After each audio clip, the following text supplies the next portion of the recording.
আজকে কিন্তু ঘরে বসেই এই গরমের মধ্যেই মজাদার একটা ফালুদা বানিয়েছি। আর এটা ছিল রাঁধুনির ফালুদা মিক্স, আর এটা কিন্তু একদমই রেডি মিক্স ছিল। আর প্রথমে আমি প্যানের মধ্যে যেই ফালুদার যেই জেলুটা ছিল সেটা আমি আগে জমিয়ে নিচ্ছি। আর প্যাকেটে কিন্তু দুই ধরনের জেলি ছিল, আর প্রথমটা আমি জমিয়ে নিয়েছি, তারপর আমরা পরের আরেক যে প্যাকেটটা ছিল সেটাও কিন্তু এখানে জমিয়ে নিচ্ছি। তারপর একটা হাঁড়িতে যেই ফালুদা মিক্সটা রেডি করা ছিল সেটা আমি ভালো করে জাল দিয়ে নিচ্ছি।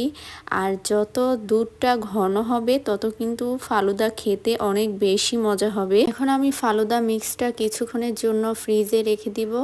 তারপর এখানে আমি আমার পছন্দের মতো আমি ফল নিয়ে নিয়েছি। আপনারা চাইলে তার সাথে বাদাম কিশমিশটাও অ্যাড করে নিতে পারেন, এতে দেখতেও বেশি সুন্দর হবে।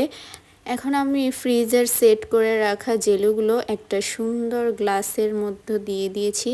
তারপর ফ্রিজে রাখা যেই ফালুদা মিক্সটা আছে সেখানেও দিয়েছি।